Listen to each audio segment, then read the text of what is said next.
जी, अस्सलाम वालेकुम। उम्मीद है आप लोग खैरियत से होंगे। तो आज का आपका टॉपिक है staffing and developing a diverse workforce. ये आपका चैप्टर नंबर 12 है। आइए देखते हैं जी। तो सबसे पहले है जी human resource planning, translating strategy into staffing requirement. अब ह्यूमन रिसोर्स प्लानिंग क्या होती है? ह्यूमन रिसोर्स प्लानिंग एक ऐसा प्रोसेस होता है जिसमें आप ये इंश्योर करते हो कि एक मुनासिब वक्त में एक मुनासिब जगह पे बिल्कुल रेलेवेंट लोग वहाँ पर अपॉइंट किए जाएं, वहाँ पर रखे जाएं। ठीक है, इसे आप सिंपली कहते हैं human resource planning. Human resource क्या होता है? यानी कि लोगों को ह्यूमन होते हैं लोग, रिसोर्स यानी कि लोगों का जो रिसोर्स है, जो लोगों का ग्रुप है, लोगों की टीम है, उनको हायर करना। जो ह्यूमन रिसोर्स प्लानिंग है, इसका मतलब है लोगों को हायर करने की जो प्लानिंग है बेसिकली, कि आपने किन लोगों को किस जगह पर और किस टाइम में रखना है। इसे आप सिंपली कहते हैं जी ह्यूमन रिसोर्स प्लानिंग। ठीक है, और यह है जी translating strategy into staffing requirement. इसका मतलब ये होता है कि स्टाफिंग रिक्वायरमेंट जो होती है, ठीक है, वो किस तरह से बनाई जाती है। वो बेसिकली एक कंपनी की, एक बिजनेस की जो बिजनेस स्ट्रेटजी होती है, ठीक है, यानी कि वो कौन सी प्रोडक्ट बनाना चाह रहे हैं, किस टाइम वो प्रोडक्ट बनाना चाह रहे हैं, किस लोकेशन पे बनाना चाह रहे हैं, किन लोगों के लिए बनाना चाह रहे हैं। ठीक है, तो उस स्ट्रेटजी के मुताबिक उस स्टाफ को हायर किया जाता है। किन लोगों के लिए बनानी है, किस इंडस्ट्री के लोगों के लिए बनानी है, ठीक है, प्रोडक्ट, उससे रेलेवेंट लोगों को हायर किया जाता है।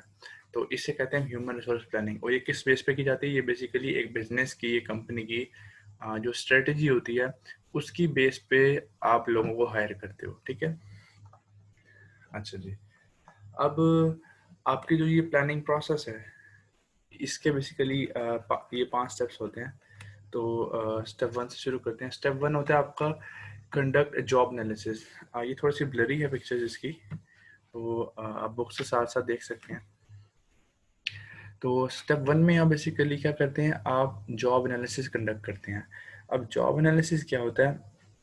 जॉब एनालिसिस आपको बताता है कि आपके बिजनेस में कौन कौन सी ड्यूटीज़ परफॉर्म होती हैं, कौन से टूल्स या इक्विपमेंट यूज़ होते हैं, ठीक है, किस तरह की वर्किंग कंडीशन है रिक्वायर्ड होती है वहाँ पे, ठीक है, या कौन सी कॉम्पिटेंसीज रिक्वायर्ड होती हैं। ठीक है, तो ये बेसिकली आपका जॉब एनालिसिस होता है, यानी कि आपको किस तरह के लोग चाहिए, ठीक है, आपको किस तरह की ड्यूटीज परफॉर्म करवानी है, वो बेसिकली आपको आपका जॉब एनालिसिस बताता है। ठीक है, तो स्टेप 2 है आपका एस्टिमेट ह्यूमन रिसोर्स डिमांड। तो सेकंड पॉइंट में क्या करते हैं, आप अपना ह्यूमन रिसोर्स जो होता है, यानी कि उनकी डिमांड देखते हैं कि कितनी डिमांड हो सकती है, कितने लोग आपको चाहिए, ठीक है, कितनी डिमांड है आपकी, आपके बिजनेस की, आपकी कंपनी की।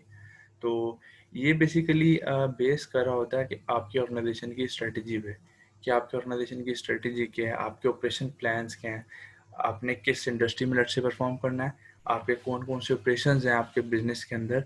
ठीक है, तो इन चीज़ों की बेस पे आपकी जो ह्यूमन रिसोर्स है उसकी प्लानिंग होती है, उसकी डिमांड आपको पता लगती है। ठीक है, देन है जी step 3, document current human resource supply. तो इसमें आप थर्ड स्टेप में क्या करते हैं, आप आपकी जो करंट सप्लाई होती है, यानी कि करंटली जो आपके पास लोग अवेलेबल होते हैं, आपके जो लोग काम कर रहे होते हैं, सिंपली आप उनको डॉक्यूमेंट करते हैं कि हमारे पास लेट से अकाउंट्स कितने लोग हैं, हमारे पास मैनेजमेंट कितने लोग हैं, हमारे पास मार्केटिंग कितने लोग हैं, ठीक है, हमारे पास प्रोडक्शन कितने लोग हैं। तो थर्ड स्टेप में आप सिंपली जो आपकी करंट ह्यूमन सप्लाई होती है, करंट आपके जो एम्प्लॉयज होते हैं, आप उनको डॉक्यूमेंट करते हैं। स्टेप 4 क्या होता है जी, estimate future internal human resource. यानी कि फ्यूचर ह्यूमन रिसोर्स है लेकिन इंटरनली जो आपको अवेलेबल है। अब ये क्या होता है, यानी कि आपको फ्यूचर में लोग चाहिए, ठीक है, ह्यूमन सप्लाई आपको आप देख रहे हैं, estimate future internal human resource supply, यानी कि वो रिसोर्स, वो लोग जो आपको आपकी ही ऑर्गेनाइजेशन के अंदर से मिल जाएंगे, आप उनका एस्टिमेट करते हैं कि हमारे पास। थर्ड स्टेप में आपने क्या किया था, आपने सिंपली ये देखा था कि आप करंटली आपके पास कौन कौन से लोग काम कर रहे हैं। स्टेप 4 में आप ये देखते हैं कि इन फ्यूचर जो हमें लोग चाहिए, उनमें से हमारे पास अभी कितने अवेलेबल हैं, यानी कि अभी जो लोग मौजूद हैं हमारे पास, वो इन फ्यूचर कौन कौन सी रिस्पॉन्सिबिलिटीज़ को परफॉर्म कर लेंगे, उसको फुलफिल कर लेंगे। तो हम 4 स्टेप में बेसिकली इस चीज़ का अंदाज़ा लगाते हैं, ठीक है। लेट्स से हम कहते हैं कि यार हमने इन फ्यूचर एक फर्दर प्रोडक्ट बनानी है, या फर्दर हमने एक प्रोग्राम शुरू करना है। हम कहते हैं हमने कंप्यूटर साइंसेज का प्रोग्राम शुरू करना है, लेट्स से ADPCS शुरू करना है, ठीक है। अब आप कहते हैं जी ADPCS वालों ने सेमेस्टर 1 में अकाउंटिंग भी पढ़नी है, ठीक है, इस्लामिक स्टडीज़ भी पढ़नी है, इंग्लिश भी पढ़नी है। तो अभी आपकी फ्यूचर नीड्स हैं, ठीक है, लेकिन अब करंटली आपके पास क्या सप्लाई अवेलेबल है। आप कहते हैं जी हमारे पास अकाउंटिंग एंड फाइनेंस के लोग भी हैं, हमारे पास इंग्लिश के लोग भी हैं, हमारे पास इस्लामिक स्टडीज़ के लोग भी हैं। तो ये वो लोग हैं जो इंटरनली आपके पास अवेलेबल हैं, जो आपको इन फ्यूचर जो आपकी रिक्वायरमेंट है उसको पूरा कर सकते हैं। देन स्टेप 5 है जी estimate future external human resource supply. ये ह्यूमन रिसोर्स सप्लाई तो है, लेकिन कौन सी एस्टिमेट करनी है आपने, जो इन फ्यूचर आपको एक्सटर्नली मिलेगी। पहले आपने अंदाज़ा लगा लिया कि इतने लोग इंटरनली आपकी ऑर्गेनाइजेशन में आपके पास अवेलेबल हैं, जो आपको अपनी ही ऑर्गेनाइजेशन से मिल जाएंगे, ठीक है। देन आप अंदाज़ा लगाते हैं कि आपको एक्सटर्नली कितने लोग चाहिए, ठीक है, एक्सटर्नली आपको कितने लोग चाहिए और कहाँ से मिल सकते हैं, ठीक है। आपने कहा जी कि हमें कंप्यूटर साइंसेज का जो हमने प्रोग्राम शुरू करना है, ये लोग तो हमारे पास इंटरनली अवेलेबल हैं, लेकिन जो बाकी रेलेवेंट कंप्यूटर साइंसेज के रेलेवेंट कोर्सेज हैं, उनको पढ़ाने के लिए हमारे पास जो स्टाफ है, जो आपके पास लेक्चरर हैं, वो अवेलेबल नहीं है। तो वो आपको कहाँ से मिलेंगे, वो आपको एक्सटर्नल मार्केट से मिलेंगे, ठीक है। तो इसकी भी आप एस्टिमेशन करते हैं, क्योंकि आप बेसिकली कर क्या रहे हैं, आप ह्यूमन रिसोर्स प्लानिंग कर रहे हैं, ठीक है। जिसका मकसद क्या होता है ह्यूमन रिसोर्स प्लानिंग का, कि एक पर्टिकुलर टाइम में आपको जो भी लोग चाहिए, रेलेवेंट जो भी लोग चाहिए, वो वहाँ पर मौजूद हों, ये आपकी प्लानिंग होती है, ठीक है। तो ये इसमें आप एस्टिमेशन करते हैं फ्यूचर की, लेकिन जो एक्सटर्नली आप लोग हायर करेंगे या लोग हायर कर सकते हैं आप। अच्छा, इसके अलावा एक चीज़ होती है जी कॉन्टिजेंट वर्क फोर्स। पहले देखें कॉन्टिजेंट वर्क क्या होता है। एनी वर्क अरेंजमेंट इन विच, अच्छा ये पर्टिकुलर वर्क अरेंजमेंट होता है जिसमें क्या होता है, the individual does not have an explicit or implicit contract for long term employment, or one in which the minimum hours of work can vary in a non systematic way. Contingent work basically आप कह सकते हैं कि ऐसा work arrangement होता है, ये ऐसी वर्क फोर्स होती है कंटिजेंट वर्क फोर्स, यानी कि जो आपकी परमानेंट आपके एम्प्लॉय नहीं होते, ठीक है। ना तो परमानेंट आपके एम्प्लॉय होते हैं, ना आपका कोई इस टाइप का कोई कॉन्ट्रैक्ट होता है कि यार इन फ्यूचर आपको परमानेंट कर दिया जाएगा। लेकिन ये सिंपली लेट्स से एक प्रोजेक्ट बेस्ड होते हैं, ठीक है, कि जब तक आपका ये प्रोजेक्ट चल रहा है, आप एक किसी बाहर की कंपनी से लोगों को हायर करके कि यार आप वहाँ पर तो काम कर रहे हो, ये पर्टिकुलर काम एक एक दिन में या एक वीक में 2-3 घंटे देकर आप हमारा भी कर दिया करो। तो ये बेसिकली जो वर्क फोर्स ऐसा काम परफॉर्म करती है, होती है कॉन्टिजेंट वर्क फोर्स। देन है जी staffing a diverse work force. अब डाइवर्स वर्क फोर्स क्या होती है, जो differences in the demographic cultural and personal characteristics of employees। Diversity होती है बेसिकली डिफरेंसेस, यानी कि वर्क फोर्स जो आपके अवेलेबल है, उन वो डिफरेंट टाइप की हो सकती है, उनमें आपस में डिफरेंसेस हो सकते हैं। वो डिफरेंसेस डेमोग्राफिक बेसिस पे भी हो सकते हैं, ठीक है, वो कल्चर की बेस पे हो सकते हैं, या वो उनकी पर्सनल करेक्टरिस्टिक्स की बेस पे हो सकते हैं। अब ये जो डाइवर्सिटी है, ये बेसिकली 2 लेवल्स की होती है, सरफेस लेवल डाइवर्सिटी और आपकी जो इन डेप्थ होती है, डीप लेवल डाइवर्सिटी। तो सरफेस लेवल डाइवर्सिटी वो होती है जो आप कहते हैं कि यार ये ऑब्जर्वेबल है, वो आप देख सकते हैं। लेट्स से आपने लोगों को हायर किया, वो डिफरेंट रेस के हैं, ठीक है, यानी कि डिफरेंट नस्लों के हैं, ठीक है, डिफरेंट जेंडर के हैं, डिफरेंट एज ग्रुप के लोग हैं, या कोई फिजिकल और डिसेबिलिटीज मौजूद हैं। तो ये डाइवर्सिटी है, यानी कि डिफरेंट टाइप्स ऑफ लोग हैं। और ये कौन सी डाइवर्सिटी है, जो आप ऑब्जर्व कर सकते हैं, जो आप देख सकते हैं, ठीक है। सेकेंड वन क्या है जी, deep level diversity. Deep level diversity वो डाइवर्सिटी होती है जो आप यानी कि ऑब्जर्व नहीं कर सकते। अब ऑब्जर्व आप क्या चीज़ नहीं कर सकते, जो लेट्स से उनकी पर्सनल करेक्टरिस्टिक्स हैं, लेट्स से उनकी पर्सनैलिटी किस टाइप की है, उनके बिलीव्स कैसे हैं, उनकी वैल्यूज़ कैसी हैं, उन लोगों का एटीट्यूड कैसा है, ये चीज़ आप देख नहीं सकते, ठीक है। तो ये भी इस बेस पर डाइवर्सिटी तो हो सकती है, लेकिन ये आप डाइवर्सिटी को देख नहीं सकते, ठीक है। तो इसे कहते हैं डीप लेवल डाइवर्सिटी।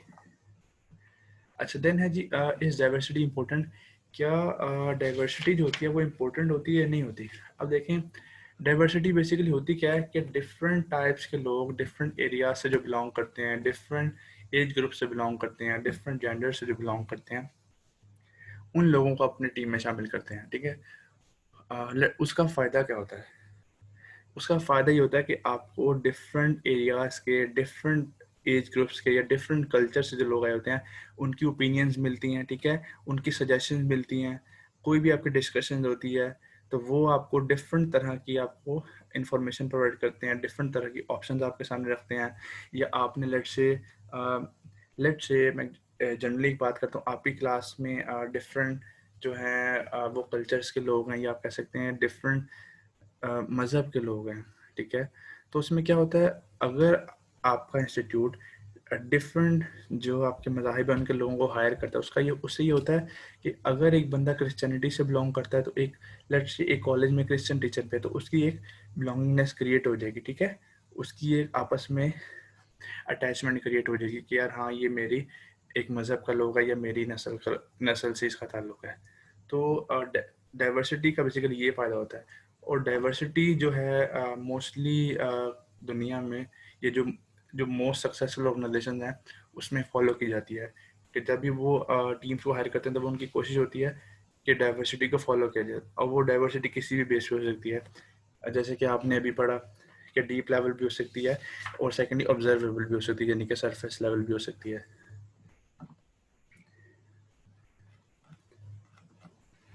अच्छा जी, देन है जी रिक्रूटिंग जॉब एप्लीकेंट्स। सबसे पहले हम देखते हैं रिक्रूटमेंट क्या होता है। रिक्रूटमेंट होता है जी a set of activities that improves the number and quality of people. वो एक्टिविटीज जो बेहतर बनाती हैं नंबर ऑफ पीपल और क्वालिटी ऑफ पीपल। कौन से नंबर और क्वालिटी ऑफ पीपल, या किन के लिए? हु अप्लाई फॉर एम्प्लॉयमेंट, ठीक है, and the probability that qualified and compatible applicants will accept employment offer. Recruitment ऐसी एक्टिविटीज इसमें इन्वॉल्व होती हैं जिसमें आप बेसिकली लोगों को अट्रैक्ट करते हो। क्यों अट्रैक्ट करते हो? ताकि जो मोस्ट कंपेटेबल लोग हैं, मोस्ट क्वालिफाइड लोग हैं, जो आपसे आपके लिए ज़्यादा बेनिफिशियल हैं, आप उन लोगों को हायर कर सको, ठीक है जी। अच्छा, अब क्योंकि हमने बात की कि आप ज़्यादा से ज़्यादा लोगों को अट्रैक्ट करो, यानी कि आप अपने अंदर अट्रैक्शन क्रिएट करो, ताकि लोग जो बेहतर लोग हैं वो आपकी कंपनी के लिए काम करना चाहें, वो आपकी कंपनी में जॉब्स अगर हैं तो उसमें अप्लाई करना चाहें। तो जनरल मिथ्स हैं जी, वो कहते हैं जी कंपनीज को हैं, company should attract as many job applicants as possible. वो कहते हैं जी, एक मिथ यह है कि क्योंकि हमने कहा रिक्रूटमेंट ऐसी एक्टिविटीज़ हैं जो नंबर्स और क्वालिटी को बेहतर बनाती हैं, तो मिथ यह है जी कि कंपनी को ज़्यादा से ज़्यादा जॉब एप्लीकेंट्स को जो है वो अट्रैक्ट करना चाहिए। ये एक मिथ है, एक जनरल परसेप्शन है, लेकिन ये गलत है। क्यों? क्योंकि अगर आप ज़्यादा से ज़्यादा लोगों को अट्रैक्ट करेंगे तो आपको उनके लिए डिफरेंट साइट्स पे ऐड देनी पड़ेगी। लेट्स से आपको ऑनलाइन प्रोसीजर में भी जाना पड़ेगा, आप न्यूज़पेपर्स में भी दे रहे हैं, आप डिफरेंट जो फॉरम्स उन पे दे रहे हैं, तो ये बेसिकली कॉस्ट इफेक्टिव नहीं है, ठीक है, बल्कि इसमें आपकी ज़्यादा से ज़्यादा कॉस्ट लग रही है, ठीक है। सेकेंडली क्या होता है जी, company must reach more applicants as more people apply. Rejection rate may increase the risk of discrimination, lawsuit और negative feeling towards the company. जब आप ज़्यादा लोगों को अट्रैक्ट करते हो तो ज़्यादा से ज़्यादा लोग आपके लिए अप्लाई करते हैं, आपकी कंपनी के लिए अप्लाई करते हैं। तो लेकिन आपको चाहिए उतनी ही लिमिट में होते हैं। लेट्स से आपको 10 लोग चाहिए, आप 100 को अट्रैक्ट करें अप्लाई करने के लिए, या 10,000 को करें, आपने रखने सिर्फ 10 लोग हैं। तो इसमें क्या होता है, अगर आप ज़्यादा लोगों को अट्रैक्ट करते हो तो आप मैक्सिमम लोगों को, ज़ाहिर है आपको रिजेक्ट करना पड़ता है क्योंकि आपने सिर्फ 10 लोग रखने हैं। तो उसमें ये होता है कि कोई डिस्क्रिमिनेशन लॉसूट हो सकता है, कोई आप पे केस कर सकता है कि हमें इसमें शामिल नहीं किया जा रहा, हमें इस बेस पे शामिल नहीं किया जा रहा। डिफरेंट रीज़न वो लोग प्रेजेंट कर सकते हैं केस में। सेकेंडली, लोगों में एक नेगेटिव फीलिंग जनरेट हो जाती है आपकी कंपनी से रिलेटेड। नेक्स्ट टाइम जब भी आप अप्लाई करेंगे, आप लोगों को अट्रैक्ट करना चाहेंगे, आप एडवर्टाइजमेंट देंगे, तो क्या होगा, लोग आपकी कंपनी से हटेंगे, वो कहेंगे यार ये कंपनी जो है ये फिजूल में रिजेक्ट कर देती है, ठीक है, ये लोगों को हायर ही नहीं करती। तो ये इससे क्या होगा, उल्टा आपकी कंपनी का लॉस होगा, आपके पास अच्छे लोग काम करने नहीं आएंगे। सेकंड मिथ क्या है जी, company should focus their recruitment on people with the higher credential. वो कहते हैं कंपनी को ऐसे लोगों को हायर करना चाहिए, ऐसे लोगों को रिक्रूट करना चाहिए, ऐसे लोगों को फोकस करना चाहिए जिनके मार्क्स बेसिकली ज़्यादा हों, ठीक है। तो ये भी एक मिथ है, क्यों? क्योंकि सिर्फ आपके लिए आपको मार्क्स वाले लोग ही नहीं चाहिए होते एक ऑर्गेनाइजेशन में, बल्कि टीम वर्क वाले लोग भी चाहिए होते हैं जो मिल के लोगों के साथ काम कर सकें, ठीक है, जो आपके ऑर्गेनाइजेशन के सिचुएशन एनवायरनमेंट में, कल्चर में एडजस्ट हो सकें, लोगों के साथ मिलकर काम कर सकें। ये नहीं है कि आप सिंपल सिर्फ मार्क्स की बेस पर लोगों को लें और वो आपकी कंपनी में एडजस्ट ही ना हो, ठीक है, तो उससे भी आपकी कंपनी का लॉस होगा। देन है जी, company should appear as attractive as possible, ठीक है जी। इसमें ये होता है, वो कहता है कि कंपनी को कोशिश करनी की चाहिए कि अपने आप को वो ज़्यादा से ज़्यादा अट्रैक्टिव शो करे कि हम जैसे कि बहुत अट्रैक्टिव है, हमारी फर्म बहुत अच्छी है लोगों के लिए। वो कहते हैं ये जो स्ट्रेटजी होती है इसका लॉस ये होता है कि आपने एक दफ़ा तो लोगों को हायर कर लिया, लेकिन जैसे ही लोगों को आपकी फर्म में आके पता लगता है कि यार इन लोगों ने तो हमारे साथ गलत किया है, ठीक है, इनकी तो इस तरह की ये अट्रैक्टिव फर्म नहीं है जिसमें हम लोग आ गए हैं, तो क्या होगा, ज़्यादा से ज़्यादा लोगों को डिससेटिस्फाई होंगे, ज़्यादा से ज़्यादा आपकी कंपनी का टर्नओवर होगा, यानी कि लोग उसको छोड़ कर, ज़्यादा से ज़्यादा लोग उसको छोड़ कर जाएंगे, ठीक है। तो ये डिफरेंट मिथ्स हैं रिक्रूटमेंट से रिलेटेड। अब रिक्रूटमेंट क्या होता है, दोबारा बता देता हूँ, वो एक्टिविटीज़ होती हैं जो नंबर ऑफ एम्प्लॉयज़ को और उनकी क्वालिटी को इम्प्रूव करती हैं, वो एक्टिविटीज़ होती हैं। अब ये activities let's say nurturing the employer brand, employer brand को नर्चर करना। एम्प्लॉयर ब्रांड क्या होता है, the package of functional, economic and psychological benefit provided by employment and identified with the company as an employer. Employer brand होता है कि जैसे एक प्रोडक्ट एक ब्रांड होता है, ठीक है, यानी कि एक प्रोडक्ट कितनी अच्छी है हमें उसके ब्रांड नेम से पता लग जाता है। तो एम्प्लॉयर ब्रांड नेम बेसिकली ये होता है, एम्प्लॉयर वो बंदा होता है जो नौकरी दे रहा होता है, जो एम्प्लॉयमेंट प्रोवाइड कर रहा होता है, जो लोगों को हायर कर रहा होता है। तो एम्प्लॉयर ब्रांड का मतलब है एम्प्लॉयर खुद से एक ब्रांड बन जाता है, ठीक है। वो कौन कौन से बेनिफिट लोगों को दे रहा है, कौन सा साइकोलॉजिकल बेनिफिट दे रहा है, कौन सा इकोनॉमिक बेनिफिट लोगों को दे रहा है, तो इसकी बेस पे एक एम्प्लॉयर ब्रांड जनरेट हो जाता है। जैसे ही वो एम्प्लॉयर जो है वो एडवर्टाइजमेंट देता है कि हमने लोग हायर करने हैं, तो उस क्योंकि उसका ब्रांड जनरेट हुआ, लोग उसको जानते हैं, तो लोग ज़्यादा से ज़्यादा उसमें अप्लाई करते हैं, ठीक है। और जब ज़्यादा लोग अप्लाई करते हैं या ज़्यादा बेहतर लोग अप्लाई करते हैं, तो जो मोस्ट कंपेटेबल लोग होते हैं उनको हायर करने के चांसेस बढ़ जाते हैं फर्म के लिए। अच्छा जी, अब है जी एम्प्लॉयर ब्रांड जो है वो डेवलप कैसे होता है। फर्स्ट है जी, identify and develop positive differentiating features. सबसे पहले तो आप डिफरेंट जो पॉजिटिव फीचर्स हैं वो अपने डेवलप करें जो बाकी फर्म्स में नहीं है। लेट्स से आप अपनी फर्म का रिवॉर्ड सिस्टम बेहतर करें, अपनी फर्म का बेहतर कल्चर बनाएं, अपनी फर्म में डिफरेंट तरह की ट्रेनिंग्स दें लोगों को, ठीक है। तो आप बेसिकली कर क्या रहे हैं, आप अपनी कंपनी को दूसरी कंपनी से डिफरेंट तरीके से प्रेजेंट कर रहे हैं, और जो जो डिफरेंट होती है उसको लोग एक बेहतर निगाह से देखते हैं कि यार ये चीज़ बाकियों से डिफरेंट है और बेहतर है, ठीक है। इसलिए उन्होंने कहा कि पॉजिटिवली डिफ्रेंशिएट करना है अपनी कंपनी को। Then raise the company's public profile. आपने कंपनी की जो पब्लिक प्रोफाइल है उसको बेहतर करना है, यानी कि अपनी कंपनी की जो नो हाउ है वो लोगों के अंदर बढ़ानी है। किस तरह से आप अपनी प्रोडक्ट या सर्विस को हैवीली मार्केट कर रहे हो, अपनी प्रोडक्ट की जब मार्केटिंग आप ज़्यादा से ज़्यादा लोगों तक करोगे तो उसमें क्या होगा, आपकी कंपनी के पब्लिक प्रोफाइल क्रिएट हो जाएगी, बेहतर प्रोफाइल क्रिएट हो जाएगी, ठीक है। अच्छा, देन है जी, एक्सपर्ट्स कहते हैं कि जब भी आप including the company's name in the product और service improve employer brand awareness, कि जब भी आप कोई प्रोडक्ट या सर्विस प्रेजेंट करें, पेश करें, उसका नाम रखें, उसकी पैकिंग लेट से बनाएं, तो आपको आपका फोकस ये होना चाहिए कि आप अपना ब्रांड नेम उस पर प्रिंट करें, ताकि उससे क्या होगा, आपकी ब्रांड अवेयरनेस बढ़ेगी, लोग ज़्यादा से ज़्यादा आपकी कंपनी के बारे में जानेंगे। देन है जी, एक और क्या तरीका है जी ब्रांड आपका एम्प्लॉयर ब्रांड क्रिएट करने का, use consistent message in recruiting and marketing. वो कहते हैं कि आपने कंसिस्टेंटली यानी कि कॉन्टीन्यूसली जब भी आपने रिक्रूटिंग करनी है, मार्केटिंग करनी है, आपने एक मैसेज जो है वो लोगों तक पहुंचाना है। वो क्या मैसेज किस बेस पे होगा, वो मैसेज होगा आपकी स्ट्रेटजी की बेस पे, आपका जो जनरल इमेज है उसकी बेस पे।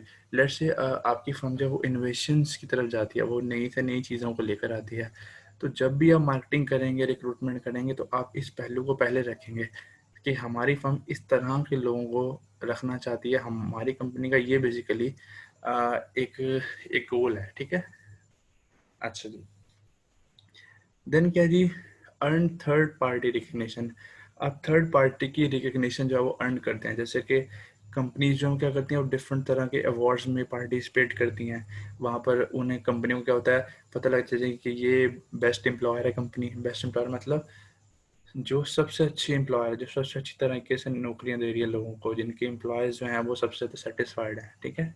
या अवार्ड दिया जाता है बेस्ट प्लेस फॉर डाइवर्सिटी, कि इस प्लेस में मुख्तलिफ डाइवर्स तरह के लोग अवेलेबल हैं, डिफरेंट टाइप्स के लोग अवेलेबल हैं, ठीक है। डिफरेंट बिलोंगिंग्स लोग यहाँ पर पाए जाते हैं। या the best company for women, ये भी अवार्ड हो सकता है, यानी कि ये जो कंपनी है ये वुमेन्स के लिए सबसे बेहतरीन है, ये भी एक रिकग्निशन है। अब इसकी बेस पे भी एक एम्प्लॉयर ब्रांड क्रिएट हो रहा है, जो कि बेहतर लोगों को अपनी तरफ अट्रैक्ट करता है। देन है जी इंटरनल वर्सेस एक्सटर्नल रिक्रूटमेंट। अब इंटरनल रिक्रूटमेंट क्या होती है कि आप इंटरनली अपनी ऑर्गेनाइजेशन के अंदर से ही लोगों को हायर कर लेते हो, ठीक है। एक्सटर्नल रिक्रूटमेंट सिंपली क्या होती है कि आप आउटसाइड ऑर्गेनाइजेशन जो है लोगों को हायर करते हो। अब इंटरनल जो आप रिक्रूटमेंट करते हो उसका क्या फ़ायदा होता है, उसका एक फ़ायदा ये होता है कि आप अपने जब इंटरनली लोगों को हायर कर रहे हैं तो आप उनको बेहतर तरीके से उनकी क्वालिफिकेशन भी जानते हो, आप उनका पोटेंशियल भी जानते हो, क्योंकि ये बंदा किस लेवल तक कितना बेहतर काम परफॉर्म कर सकता है, ठीक है। सेकेंडली ये जो इंटरनल रिक्रूटमेंट है ये लेस एक्सपेंसिव होती है, यानी कि आपको प्रॉपरली एडवर्टाइज नहीं करना पड़ता लोगों को, ठीक है। मीटिंग्स के लिए नहीं बुलाना पड़ता, बल्कि आपको पता होता है कि आपके अंडर कौन कौन से लोग काम कर रहे हैं, ठीक है। उससे ये होता है कि आपके ज़्यादा एक्सपेंसेस नहीं लगते, ठीक है जी। थर्ड क्या है जी, it takes less time to recruit internally. अगर आप इंटरनली लोगों को रिक्रूट करते हैं तो उसमें आपका टाइम जो है वो कम लगता है, ठीक है। जबकि अगर आप एक्सटर्नली लोगों को रिक्रूट करना चाहें तो आपका टाइम ज़्यादा लगता है। पहले आप जॉब जो ऐड बनाते हैं, ऐड देते हैं, फिर लोग ऐड को पढ़ते हैं, फिर आप उनको फर्दर टाइम देते हैं, फिर वो उसमें अप्लाई करते हैं, देन जाके प्रोसीजर कुछ शुरू होता है, ठीक है। देन क्या है जी, अगर आप इंटरनली लोगों को हायर करते हैं तो जो जॉब एप्लीकेंट्स हैं, यानी कि जो अप्लाई कर रहे हैं, वो आपकी ऑर्गेनाइजेशन के बारे में बेहतर तरीके से जानते हैं, बेहतर जो है वो फेमिलियर हैं, ठीक है। बजाय कि बाहर से एक बंदा आने वाला जो अब आपकी फर्म को इतनी जल्दी नहीं जानेगा, जो कि इंटरनल जो आपके एप्लीकेंट हैं, इंटरनल एम्प्लॉयज़ जो हैं वो आपकी फर्म को बेहतर जानते हैं। अच्छा जी, देन यदि है एक्सटर्नल रिक्रूटमेंट। अब एक्सटर्नल रिक्रूटमेंट सिंपली क्या होता है कि आप आउटसाइड ऑर्गेनाइजेशन लोगों को रिक्रूट करते हैं। इससे क्या होता है, ऐसा होता कब है, जब जब आप देखते हैं कि हमारे पास अपनी कंपनी में इंटरनल जो हमारी ऑर्गेनाइजेशन है उसमें पर्टिकुलर जो क्वालिफिकेशन के लोग अवेलेबल नहीं हैं, या जिस तरह के लोग आपको चाहिए उस तरह के लोग अवेलेबल नहीं हैं, ठीक है। अब देन इसके अलावा लेट्स से कंपनी की स्ट्रेटजी चेंज हो रही है, ठीक है। कंपनी की स्ट्रेटजी चेंज हो रही है, ये कंपनी नई प्रोडक्ट बनाना चाह रही है, तो क्या होगा, अब कंपनी के पास तो रेलेवेंट लोग नहीं होंगे, तो कंपनी क्या करेगी, कंपनी बाहर से लोगों को हायर करेगी, ठीक है। कंपनी डिफरेंट टाइप्स के जो बाहर से लोगों को हायर करेगी जो डिफरेंट, जिनके पास नॉलेज होगा, जो कि ऑर्गेनाइजेशन में अवेलेबल नहीं है। जब एक्सटर्नल लोग हायर करेंगे तो एक्सटर्नल डिफरेंट पर्सपेक्टिव आएंगे जो कि ऑलरेडी ऑर्गेनाइजेशन में अवेलेबल नहीं है, ठीक है। अच्छा जी, देन है जी चूजिंग रिक्रूटिंग चैनल्स, कि बेसिकली आपने जो रिक्रूट करना है लोगों को वो आपने किस चैनल के थ्रू करना है, ठीक है। अब इंटरनल रिक्रूटमेंट जो होती है वो मोस्टली क्या होती है, वीकली न्यूज़पेपर निकलते हैं ऑर्गेनाइजेशन के अंदर जिसमें जॉब पोस्टिंग्स होती हैं, यानी कि ये हमारे पास जॉब्स अवेलेबल हैं।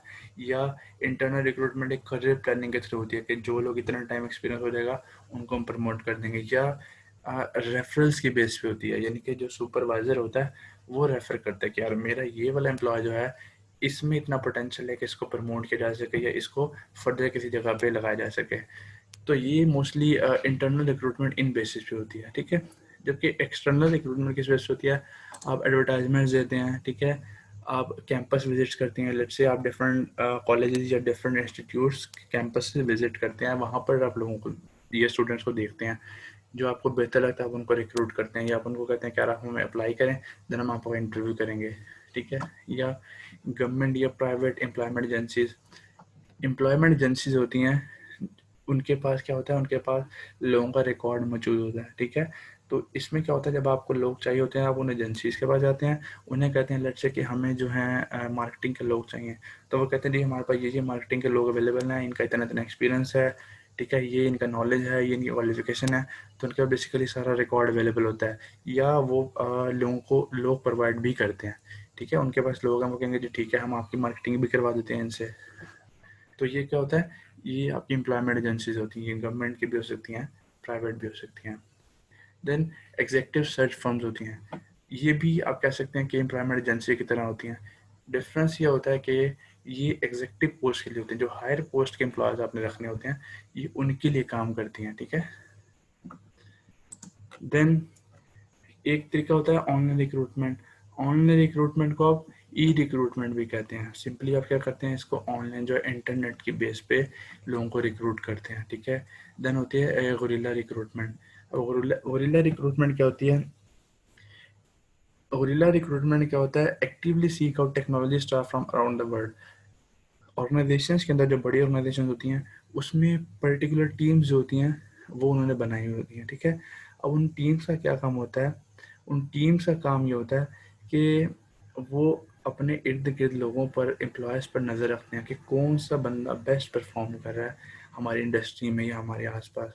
वो उन लोगों पर नज़र रखते हैं, जैसी नज़र पड़ती है वो उनको अप्रोच करते हैं, उनको बेहतर ऑफर देते हैं और उनको अट्रैक्ट करके अपने पास ले आते हैं। तो इसे कहते हैं गुरिल्ला रिक्रूटमेंट। अच्छा जी,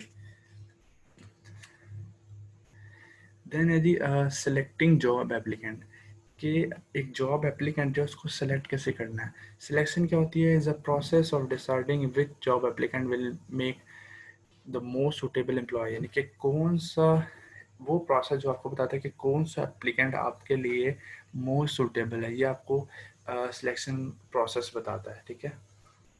अब सिलेक्शन प्रोसेस में जब आप सिलेक्ट कर रहे होते हो, आप डिफरेंट तरह से लोगों को अप्रोच कर सकते हो, ठीक है, ठीक है। अब उनमें जो मेन चीज़ आपको मद्देनजर रखनी पड़ती है वो दो चीज़ें होती हैं, वो एक होती है रिलायबिलिटी और एक होती है वैलिडिटी, ठीक है। आप किस मेथड से लोगों को सिलेक्ट करना चाह रहे हो, ठीक है।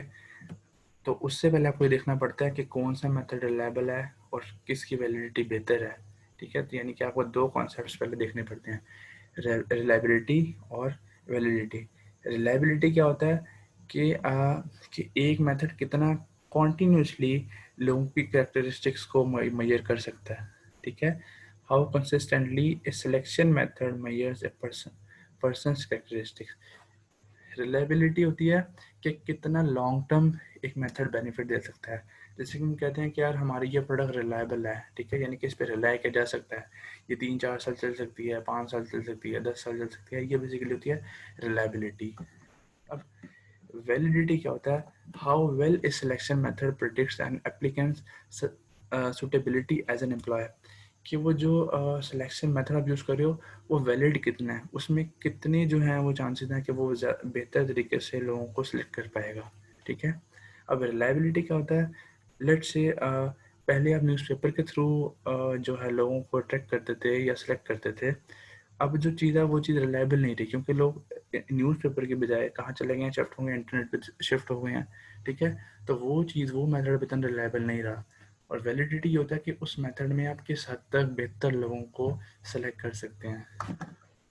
अब वो मेथड कौन से होते हैं, सिंपली मेथड होता है एप्लीकेशन फॉर्म्स, रिज्यूमे या रेफरेंस चेक्स। इसमें आप लोग अप्लाई करते हैं, अपनी सीवीज देते हैं, अपने रिज्यूमे देते हैं, आप उनको देखते हैं, जो आपको रेलिवेंट लगते हैं, आप सिंपली उनको सेलेक्ट कर लेते हैं या सिलेक्शन प्रोसेस में शामिल कर लेते हैं। Then work sample test. Work sample test क्या होता है, selection method that recruit job candidate to demonstrate their behaviour and performance in real time situation. जिसमें वर्क सैंपल टेस्ट होता है जिसमें आप लेट्स से एम्प्लॉयज़ को कहते हैं या एप्लीकेंट्स को कहते हैं कि हमें इन एक्चुअल ये टास्क परफॉर्म करके दिखाओ। जैसे कि म्यूजिशियंस होता है, वो कहते हैं कि जैसे कि आप जानते हैं Indian Idol, Pakistan Idol, different आपके अमेरिकन आइडल, उसमें क्या होता है कि एक बंदा म्यूज़िक परफॉर्म करना चाह रहा होता है, म्यूजिशियन बनना चाह रहा होता है, तो वो सिंपली से क्या कहते हैं कि यार आप हमें एक टोन बजा के दिखाओ, अपना म्यूज़िक आप हमें गा के दिखाओ। या ग्राफिक आर्टिस्ट होते हैं, आप कहते हैं उन्हें कि यार हमें ये ग्राफिक डिज़ाइनिंग करके दिखाओ या कंप्यूटर एनिमेशन करके दिखाओ। तो ये सिंपली किस बेस पे हो रही है, ये वर्क सैम्पल टेस्ट की बेस पे हो रही है। आप उनसे काम करवा रहे हैं, सैम्पल के तौर पे काम करवा रहे हैं और उसकी बेस पे आप लोगों को हायर कर रहे हैं, ठीक है। अच्छा जी, देन एक होती है एवोल्यूशन हायरिंग। एवोल्यूशन हायरिंग क्या होती है, whereby someone is hired by an employment agency but works at a client company, कि एक फर्म जो है वो एम्प्लॉय को हायर करती है, एक एजेंसी एम्प्लॉय को हायर करती है, लेकिन वो एम्प्लॉय दूसरी फर्म के लिए काम करता है कॉन्टीन्यूस बेसिस पे, ठीक है। देन एक पर्टिकुलर टाइम पीरियड के बाद वो क्लाइंट की टाइम डिसाइड करती है कि ये बंदा हमारे रेलिवेंट है, हमने इसको रखना है, परमानेंट करना है, या हमने इसके वापस अपनी जो है एजेंसी के पास भेज देना है। देन एम्प्लॉयमेंट इंटरव्यूज़, ठीक है। एम्प्लॉयमेंट इंटरव्यूज़ क्या होते हैं, आप क्या करते हैं, लोगों को बुलाते हैं, उनका इंटरव्यू करते हैं, ठीक है। इंटरव्यू में इंटरव्यू मोस्टली ज़रूरी होता है। क्यों इंटरव्यू में आपको, क्योंकि आपको मार्क्स तो पता लग जाएंगे किसी के, ठीक है। वो आपको मार्क्स लिख के बता देगा कि मेरे इतने मार्क्स हैं, इस क्लास में इतने मार्क्स हैं, लेकिन जो उसकी पर्सनैलिटी है उसको आप नहीं जान पाएंगे। लेट्स से उसके वो कितना रिस्पॉन्सिबल है, कितना डिपेंडेबल है, कितना इनिशिएटिव कितना ले सकता है, कितना परसिस्टेंट है, कितना कॉन्टीन्यूसली एक चीज़ को परफॉर्म कर सकता है, ठीक है। तो ये चीज़ें आप मोस्टली इंटरव्यू में जो है वो लोगों से पूछते हैं या उनको जज करते हैं। जब एक जो एप्लीकेंट आपको इंटरव्यू दे रहा होता है अपना, तब आप उसकी बातों से जज करते हैं, ठीक है जी। देन है जी ये पेज भी ब्लर है। देन है जी एबिलिटी एंड पर्सनैलिटी टेस्ट। अब आप इन बेसिस पे भी सिलेक्शन करते हैं। अब ये क्या होता है, एक होता है एप्टीट्यूड टेस्ट। एप्टीट्यूड टेस्ट क्या कहता है जी, क्या मेजर करता है, सिलेक्शन मेथड होता है that measures a person potential ability such as general intelligence, finger dexterity. इसमें क्या होता है कि आप अपने एप्लीकेंट की जनरल इंटेलिजेंस देखते हैं, ठीक है, कि वो चीज़ों को कितना बेहतर तरीके से जज कर सकता है, ठीक है। उनकी परसेप्चुअल एक्यूरेसी क्या है, वो मैथमेटिकली कितना एबल है, उनकी क्या एबिलिटी है, मैथमेटिकल एबिलिटी क्या है, या मोटर एबिलिटी क्या है, वो लेट्स से मोटर को कितना बेहतरी ऑपरेट कर सकते हैं। Motor different types of Motors हो सकती हैं, सच एज फिंगर डेक्सटेरिटी, यानी कि फिंगर डेक्सटेरिटी होता है किसी पर्टिकुलर मोटर या किसी इंस्ट्रूमेंट को कितना बेहतर तरीके से यूटिलाइज कर सकते हैं, ठीक है। लेट्स से जब आप गिटारिस्ट होता है आप उससे कह सकते हैं कि यार उसकी वो कितना बेहतर तरीके से अपनी फिंगर्स को, हैंड्स को यूज़ करते हुए उसको गिटार को बजा रहा है, उसका एप्टीट्यूड टेस्ट हो सकता है, ठीक है। ये बेसिकली उसका पोटेंशियल एबिलिटी होती है। Then personality. पर्सनैलिटी यानी कि उसकी पर्सनैलिटी कैसी है, उसका बिहेवियर कैसा है, ठीक है। वो कितना कॉन्सिस्टेंटली एक चीज़ को एक ही वे में बिहेव कर सकता है, उसका रुझान किस तरह का है।